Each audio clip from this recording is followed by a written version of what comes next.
하나님의 말씀 요한복음 8장입니다. 8장 10절, 11절 두 절의 말씀 읽겠습니다. 제가 먼저 앞부분을 읽겠습니다.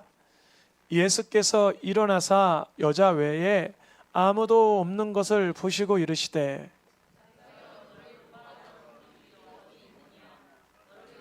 자가 없느냐? 대답하되 주여 없나이다. 예수께서 이르시되 나도 너를 정죄하지 아니하노니 가서 다시는 죄를 범하지 말라 하시니라. 아멘. 그러니까 2월 한 달 구원받은 이유라는 제목으로 말씀을 전하는데요. 여러 인물들을 통해서 구원받은 이후의 삶에 대해서 나누고 있습니다.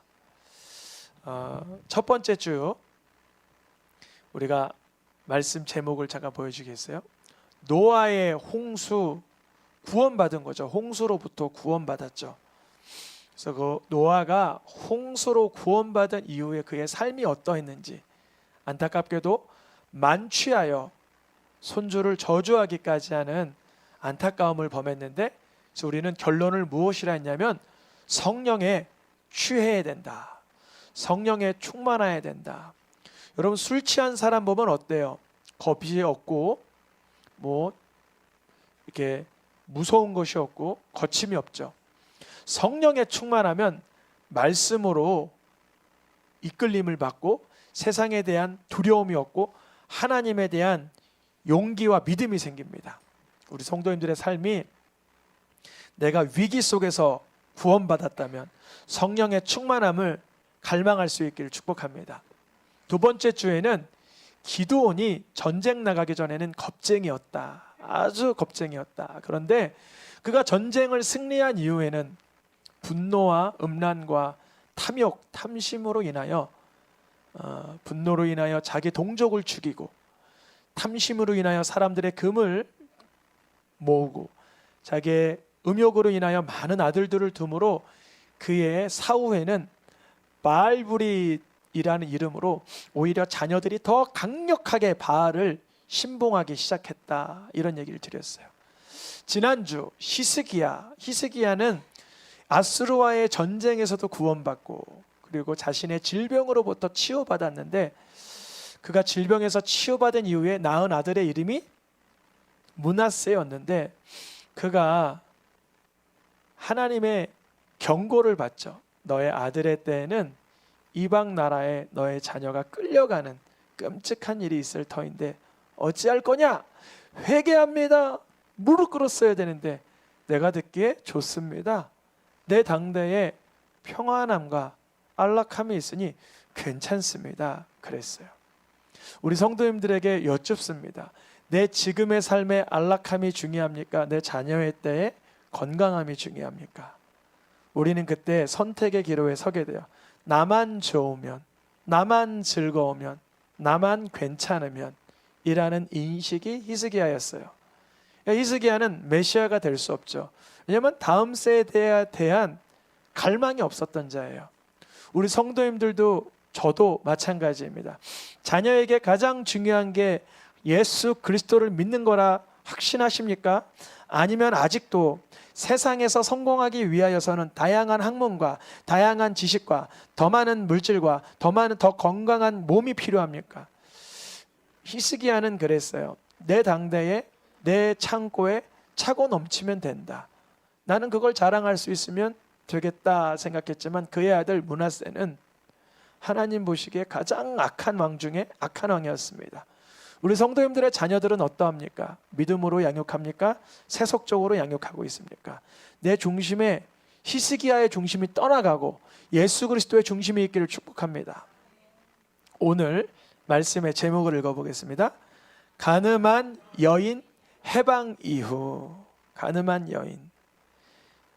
오늘 요한복음 8장 본문의 사건이 시작되기에 직전 상황은 초막절 축제였어요. 무슨 축제요? 초막절 축제.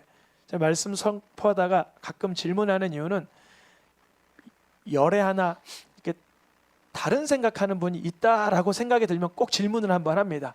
그러면 마음을 다시 모으고 말씀에 집중할 수 있길 축복합니다. 오늘 요한복음 8장을 읽었는데 요한복음 7장에 등장하는 축제가 무슨 축제였다고요? 초막절. 초막절은 어떤 날인가? 예수님 그 요한복음 시대로부터 이미 1500년 전, 그러니까 모세 시대 이야기죠. 모세 시대 이야기. 그때 어떤 일이 있었냐면요, 이스라엘 백성들이 이집트, 애굽 땅에서 정치적인 압박, 군사적인 압박을 벗어나 출애굽했을 때, 광야에서 하나님의 보호하심 속에 있을 때 누렸던 그 추억을 상기하며 기념하는 날이 무슨 날이요? 초막절이에요. 그러니까 기쁜 날이에요.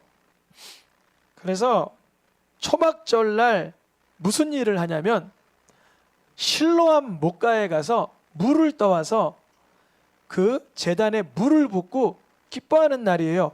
왜 물을 붓고 기뻐하냐면요, 주님이 우리의 생수가 되어 주신다는 거예요. 광야에서 제일 중요한 게 뭘까요? 물이에요. 하나님께서 이들이 요구하면 반석에서 물을 나게 하셨다. 그래서 생수가 샘솟게 하셨다. 이 초막절 때는 물을 길러오는 그런 퍼포먼스가 있습니다. 예수님께서 너무나 가란 여인에게 그 심령에서 물이 솟게 하신 사건이 있었죠. 요한복음 5장에 보면 사마리아 여인이 남편이 5이나 있는데 지금도 있는 그 남편이 자기 남편이 아닌 그 여인에게 내가 너에게 영원토록 갈증나지 않는 물을 주겠다 그러셨잖아요. 초막절의 그 생수는 예수 그리스도의 사랑과 은혜를 뜻하는 것입니다.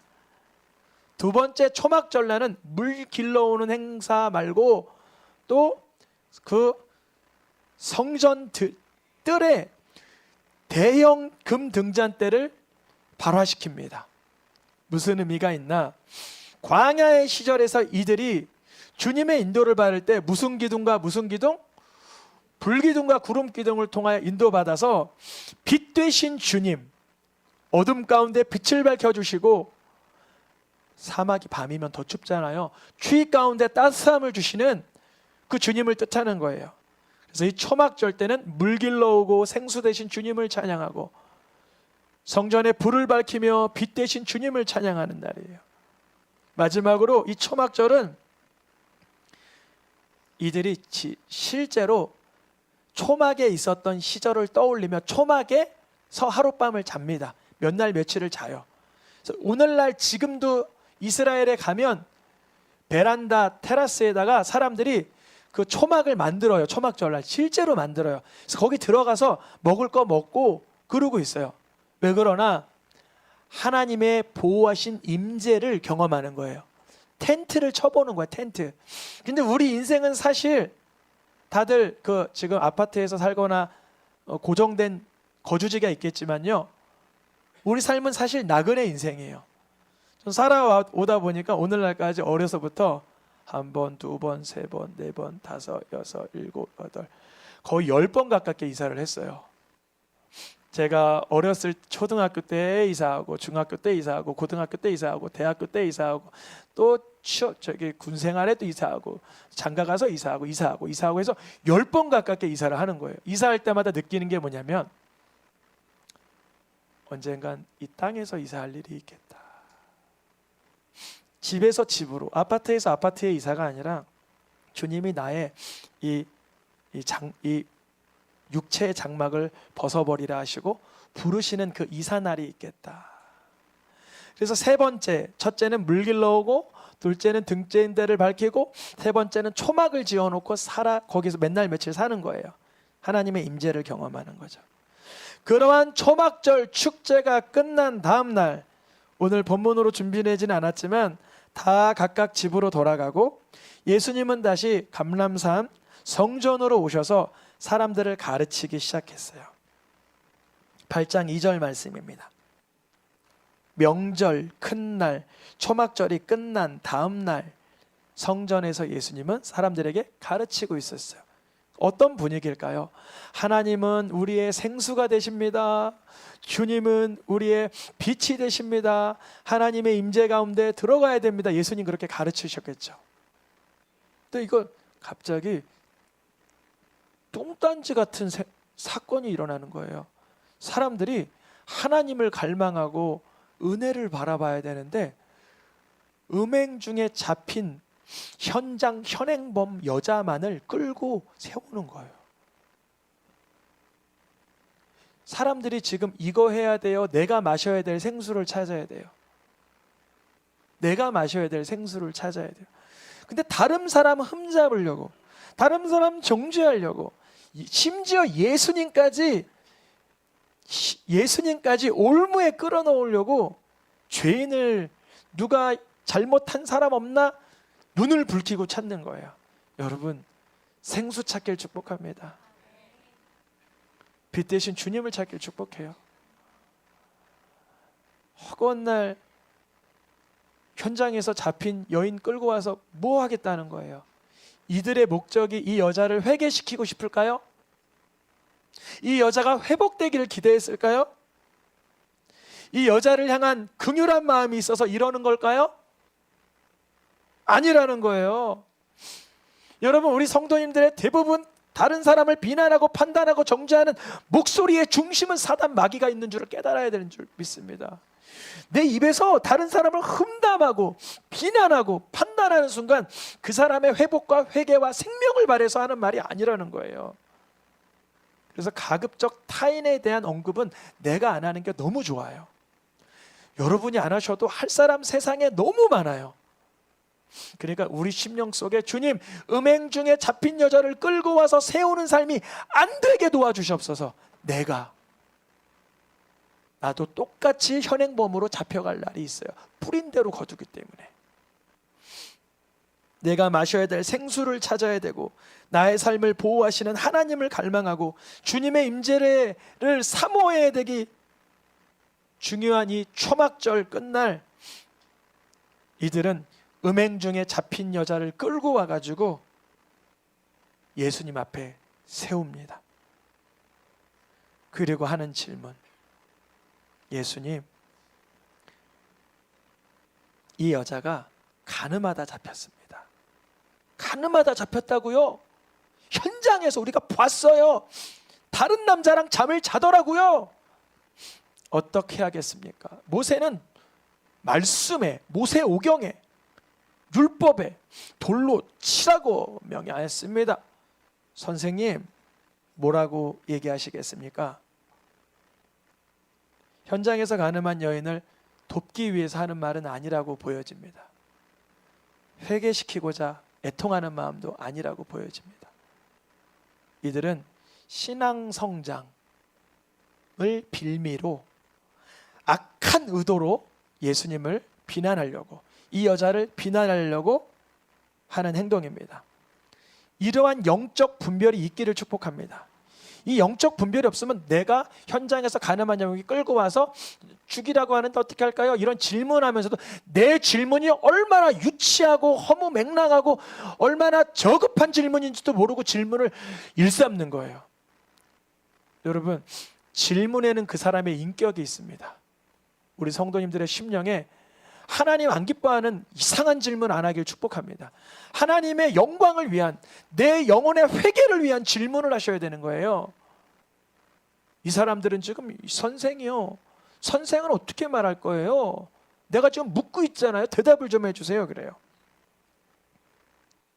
예수님께서 이 여인을 살려두라 그러면 어떻게 되냐면, 예수님은 음란을 조장한 사람, 모세의 율법을 어긴 사람이 되고, 죽이라, 쳐 죽이라 하면 유대인으로서 로마의 압제 가운데 통치를 받고 있는데 자기의 권한을 벗어나는 역할이 되고, 예수님은 어떤 말도 할 수 없는 거예요. 제가 가끔 자녀들이 저에게 이상한 질문을 할 때 있어요. 그럼 저는 정확하게 얘기해요. 너의 질문의 의도가 뭔지 한번 너에게 질문해봐 라고 물어봐요. 우리 성도님들, 하나님에 대한 의문점이나 호기심이 들 때 내가 그 호기심이 왜 생겼나를 한번 들여다보세요. 그럼 상당한 경우 나의 죄성과 나의 어리석음에서 기인합니다. 이들은 지금 자기네 죄성에서 기인된다는 걸 스스로 알지 못하니까 함부로 지금 질문을 던진 거예요. 의도가 이렇게 파악됩니다. 8장 6절에 고발할 조건을 얻고자 하여. 뭐라고요? 누구를 고발하려고 하는 거예요? 지금 이 현장에서 가늠한 여인이 아니에요. 사실은 이들의 타겟은 예수였어요. 여러분, 성도님들이 간혹 악한 의도로 질문할 때 예수의 십자가 사건을 향하여 비난하는 의도로 질문할 때가 있어요. 여러분, 모든 죄를 예수님이 사하셨습니까? 아멘입니까? 근데 간혹은 너무 강한 범법자를 보면 그런 말 하기 싫지 않으세요? 반대로 나의 작은 죄를 인하여 주님의 십자가에 조아리지 못하진 않습니까?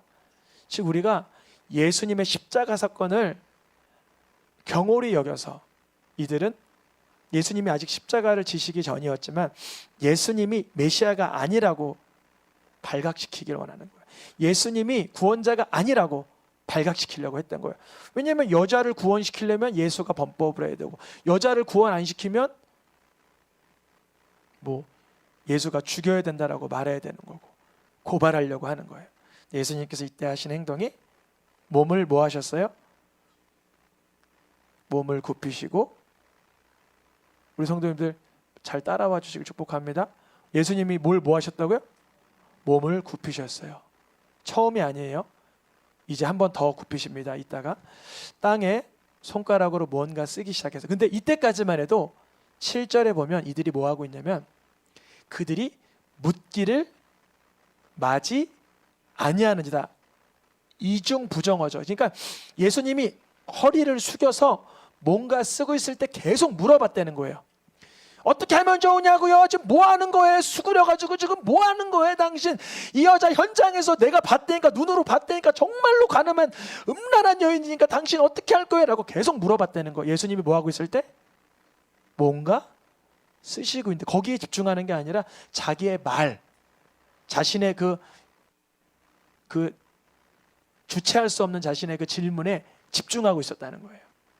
그때 예수님이 일어나셨어요. 그래, 다 썼다. 내가 쓸 말은 다 썼다. 죄 없는 자부터 돌로 쳐라. 이래요. 그럼 이거는 무슨 말씀이냐면 모세오경에 그렇게 써 있어요. 누가 범법한 것을 봤으면 그 가늠한 걸 봐서 먼저 본 자, 그 증인이 먼저 치게 돼 있어요. 증인이. 그러니까 너희 중에 죄가 없다라고 여겨지는 증인이 있지 않냐? 그러면 돌로 쳐라. 생각을 해보는 거예요. 내가 그 여자가 가늠하는 건 봤는데 나에겐 죄가 없나? 를 처음으로 되돌아보는 거예요. 그리고 예수님이 다시 뭐 하세요? 지금 몸을 굽혀 손가락으로 뭘 또 쓰세요. 뭘 쓴지는 아무도 몰라요. 뭐 추정할 뿐이에요. 첫째 이렇게 쓸 수 있어요. 우리 옛날에 칠판에 기억나세요? 어렸을 때 떠드니, 떠든 아이 이름 막 쓰잖아요. 철수, 민수, 순이 뭐 이렇게 쓰잖아요. 예수님이 아마 현장에서 가늠한 여인을 데리고 온 그 사람들의 이름을 쓰진 뭐 않으셨겠지만 뭐 옆집에 꾸어주고 안 갚은 사람, 뭐 아니면 뭐 마음속으로 옆집에 증오하는 사람, 십계명을 썼다는 그런 주석도 있어요. 십계명을 쓰셨다. 주님이 뭘 쓰시고 계셔요.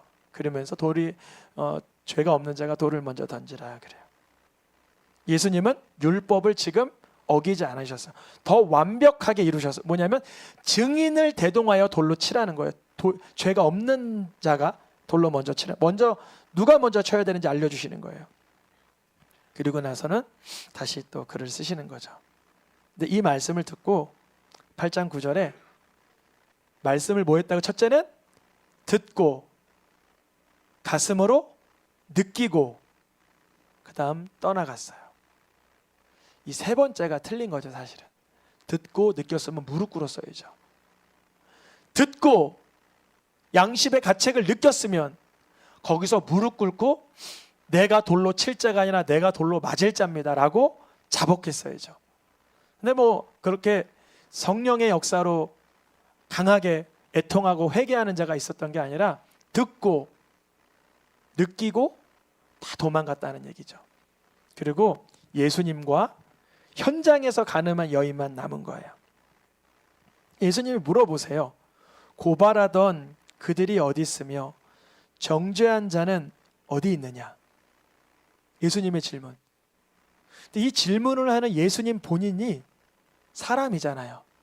그러면 이 여인이 만약에 예수님의 눈빛을 보고 예수님이 현장에서 가늠한 여인이여 너를 고발하던 자 정죄하던 자 어디 있어? 이랬다면 한 분 남아 계시네요. 이렇게 얘기할 수 있어요. 한 분 남아 계시네요. 예수님 한 분. 이 예수님이 물어보실 때 그분의 눈빛은 고발하던 눈빛이 아니었다는 거예요. 정죄하던 눈빛이 아니었다는 거예요. 우리 성도님들의 눈에 고발하는 눈빛과 정죄하는 눈빛이 싹 떠나가길 축복합니다. 누가 감히 누구를 고발하고 정죄합니까? 누가 누구를 판단할 수 있겠어요? 앞에 있는 말씀 선포자도 성도님들을 감히 고발하고 정죄할 수 없죠. 성령께서만 깨닫게 하시고 회개케 하시고 회복되게 하시는 줄 믿습니다. 고발하던 자가 어딨냐? 정죄하던 자가 어딨냐? 여인이 뭐라 그러냐면 11절에 주여 나를 고발하고 나를 정죄하던 자는 아무도 없어요. 아무도 없어요. 누가 있는데 지금 눈앞에? 예수님이. 여러분 예수님이 눈앞에 계신데 정죄하게 안 느껴지는 거예요. 나를 고발하게 안 느껴지는 거예요. 그 예수님을 만나시길 축복합니다. 그러면 살아나는 거예요. 지난주 극동방송을 듣는데 아나운서 여성분인데 목소리가 막 희락과 기쁨과 소망에 차오르는 눈빛이에요. 말끝마다 끝 어투가 살랑살랑 올라가는 거예요. 그때 그분의 목소리를 통해서 예수님을 느꼈어요. 우리 성도님들의 목청 음성을 통해 정죄하지 않고 고발하지 않는 예수님의 음성이 들려지길 축복합니다. 의도가 그 속에 파묻혀 있었어요. 바리새인과 사두개인과 정죄하는 자들은 이 여인을 고발하여 죽이려고 예수님을 올무에 걸리려고 하는 의도가 다 느껴졌어요. 예수님은 이 여인을 정죄하지 않고 고발하지 않고 사람들을 각자 깨닫게 하시고 떠나가게 하십니다.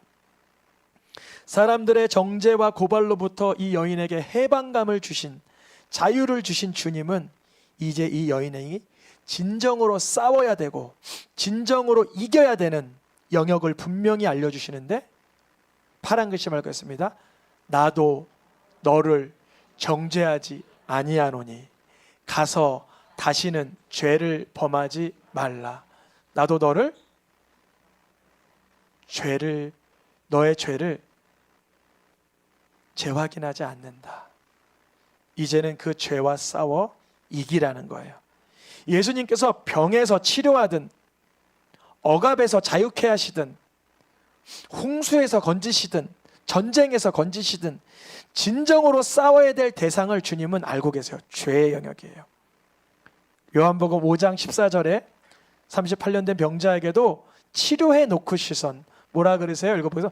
더 심한 것이 생기지 않게 다시는 죄를 범하지 말라. 그래서 이런 생각을 할 수 있어요. 아, 이거 죄를 지어서 이렇게 된 거구나. 죄를 지어서 38년 동안 문제가 됐구나. 여러분, 죄를 지으면 단순히 질병으로만 옵니까? 죄 지으면 질병으로 와요? 아니면 교도소 가죠? 죄 지으면 질병으로 와요? 아니면 관계가 깨어져? 관계가 깨어지죠. 죄 지으면 질병으로 와요? 아니면 그 사람의 인격이 훼손돼요? 인격이 훼손되죠. 즉 여기서 말하는 주님이 더 말씀하신 더 심한 것이 생기지 않게라는 말씀은 단순히 너 질병 이번에 나았는데 너 다시 죄 지으면 또 질병 생겨, 이런 개념이 아니라는 거예요. 무슨 의미냐면 너의 죄책감과 수치심과 부끄러움과 어두움에 몰려 인생 자체가 사망과 재앙으로 파멸로 끌고 간다는 거예요. 누가요? 사단 마귀가. 사단 마귀는 죄를 지어서 그 사람이 질병에 걸리는 정도로만 마치는 그런 자가 아니에요. 아예 하나님의 복 자체를 못 누리게 만들어요. 뭐 때문에요? 죄로 인해서. 그래서 우리에게 죄가 싸워야 될 대상인 이유는 뭐냐면 구원받은 이후에도 죄의 요구는 계속 찾아와요. 하루에도 12번 찾아와요. 한 번은 혈기로, 한 번은 음란으로, 한 번은 욕구로, 한 번은 교만으로, 한 번은 게으름으로, 한 번은 나태함으로, 한 번은 혼미함으로, 수많은 이름으로 우리에게 공격이 일어나요. 그때 주님, 이 죄의 문제에서 내가 해방되게 도와주시옵소서. 나의 성품의 문제, 관계의 문제, 질병의 어떠한 영역이라도 다시 죄로 인하여 더 심하여지는 것이 아니라 하나님의 복을 누리며 회복되게 도와주시옵소서. 사람들은 또 물어봐요. 요한복음 9장 2절에 저 사람 저 문제 생겼으니까 누가 죄를 졌겠지. 아까 분명히 예수님 그러시잖아요. 또 죄를 지면 더 심하여진다니까 그랬겠지. 이거는 나에 대하여 진단받아야 되는 거지 다른 사람에 대하여 내가 진단할 수 없는 거예요. 왜냐하면 누구의 죄로 임합니까? 라고 물어보는 순간 이미 다른 사람을 뭐 하고 있는 거예요? 정죄하고 고발하고 판단하고 있는 거예요. 예수님이 이렇게 말씀하세요. 그런 관점으로 보느냐? 아니다. 이런 관점으로 봐야 된다. 9장 3절에 읽어보겠습니다. 그에게서 하나님이 하시는 일을 나타내고자 하심이라.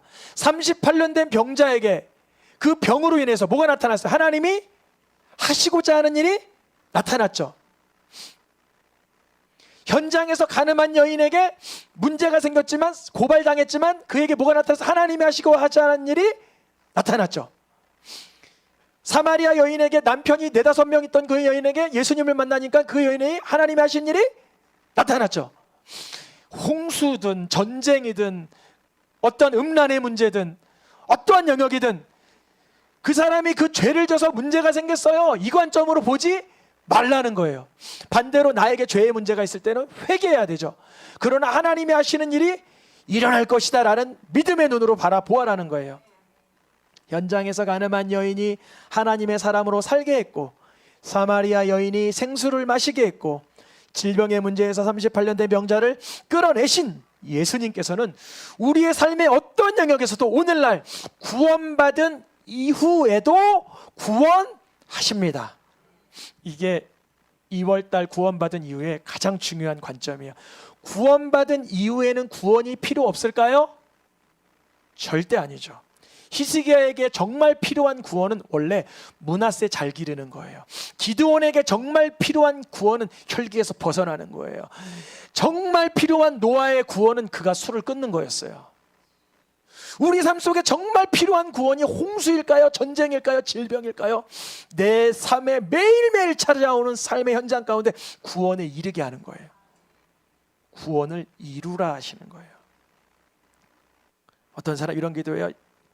누가복음 18장에 나는요 저 사람 같지 않고 저 사람 같지 않고 저 사람 같지 않고 나는 그래도 훤칠한 믿음이니라 감사합니다. 주님은 말씀하세요. 너의 심령을 들여다보며 오늘 구원에 이르러야 될 것을 찾으라 하시는 거예요.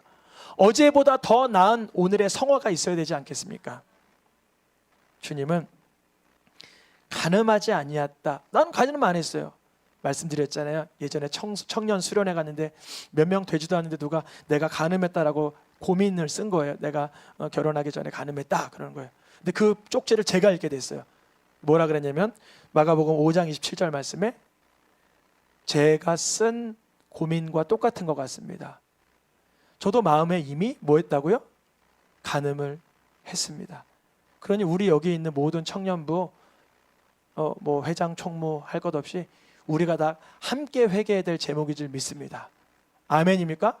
누가 현장에서 가늠한 여인을 끌고 와서 이 여인 가늠했습니다 죽이세요 할 때 그 마음속에 가늠이 없던 사람이 어디 있겠어요? 모두 다 가늠하였죠. 주님은 우리의 삶의 현장에서 매일매일 구원이 일어나길 원합니다. 어떤 구원이요? 예수님이 나를 위해 피 흘려 나를 사셨으니 이제는 죄된 삶을 반복하는 인생이 아니라 죄를 이기는 삶을 살게 하여 주옵소서. 하나님의 자녀된 삶을 누리게 하여 주시옵소서. 누군가 범죄한 일이 드러나면 갈라디아서 6장 1절 말씀에 이제는 그 바리새인과 사두개인들처럼 현장으로 그런 사람을 끌고 오는 게 아니라 무슨 심령으로? 형제님 아까 보니까 옆에 있는 아이를 발로 걷어 차던데 그렇게 하지 마시고 마음이 불편한 거 있으면 대화하면서 용서하면서 그렇게 해야 됩니다. 여러분, 이 사람이 옆에 있는 사람 정강이로 빡 차더라고요. 얼마나 폭력대밭에 못된 사람이에요. 교회 오면 안 되겠어요. 이러면 돼요? 이미 그 사람은 그러한 행동으로 똑같은 폭력배가 된 거예요. 언어 폭력으로 한 사람의 자존심을 뭉개려 버린 거예요. 오히려 누구를 돌아보아래요? 나를 돌아보래. 범죄한 일이 있을 때마다 누구를 돌아봐야 되는 거예요? 아, 저 국회의원 저거 썩었어. 정치가 뭐야? 그 말하기 전에 그 말에 담긴 나의 의미를 알고 나를 들여다봐야 돼요. 얼마나 물질에 대한 욕심과 탐심이 많아 그런 뇌물 받은 국회의원이 내 입에 오르내림이 되겠어요. 내가 욕심 많음을 하나님 앞에 실토하고 회개해야 됩니다. 범죄의 현장마다 내가 구원받아야 돼요. 그 사람이 살인자래요. 아우, 몇 명을 죽였는지 몰라요. 아니요, 내가 오늘 몇 명을 죽인지 몰라요. 다 내 입오름 속에 판단이 되고 미움이 됐으면 나 자신을 살펴보아 그런 이들을 긍휼히 여기고 나를 돌아봐야 돼요. 오늘의 마지막 말씀 빌립보서 2장 12절 말씀 읽어보겠습니다. 항상 복종하여 두렵고 떨림으로 너희 구원을 이루라. 분명히 구원받은 이유인데 구원을 이루라 말씀하세요. 이거 무슨 의미인가? 분명히 예수 그리스도의 보혈의 십자가의 은혜로 우리의 완벽한 천국 자녀가 되었습니다. 그러나 이 땅에 사는 동안 아직 죄의 유혹과 공격이 상당해요. 그러니 예수님의 이름을 부르며 성령의 도우심으로 구원을 누리길 축복합니다. 입으로 예수님을 계속 선포하여 구원에 이르길 축복합니다. 사람의 마음으로 믿어 의에 이미 이뤘어요. 그러나 입으로 시인하여 구원의 매일을 이루는 거예요.